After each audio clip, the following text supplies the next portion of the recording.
అయితే హామీలు ఇచ్చారో హామీలన్నీ నెరవేర్చేయాలన్న ఒక ఉద్దేశంతో ఈరోజు ఒక్కమారుగా 1000 రూపాయలు పెన్షన్ మీద పెంచడం జరిగింది. అంటే గత ప్రభుత్వం తీసుకుంటే మేము 1000 రూపాయలు పెంచడానికి వాళ్ళు సుమారు 5 సంవత్సరాలు తీసుకున్నారు, దపదపాలుగా పెంచుతూ. అంటే సుమారు 32,000 రూపాయలు ప్రతి పెన్షన్దారుడికి నష్టం వచ్చేటట్టు చేశారు. కానీ ఎప్పటికప్పుడు మేము అది పెంచాం ఇది పెంచామని చెప్పేసి కబుర్లు చెప్తూనే గడిపేటటువంటి పరిస్థితి చూసాం.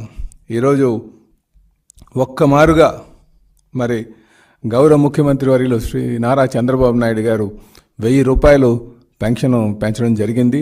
అంటే 3,000 నుంచి 4,000 చేయడం ఒక్కమారుగే. అది రేపటి నుంచి, అంటే రేపు 1 నుంచి మరి పెన్షన్ డిస్ట్రిబ్యూషన్ చేయడం జరుగుతుందని కూడా ఈ సందర్భంగా తెలియజేస్తున్నాను. దీనికి చంద్రబాబు నాయుడు గారు రేపు 6 గంటలకే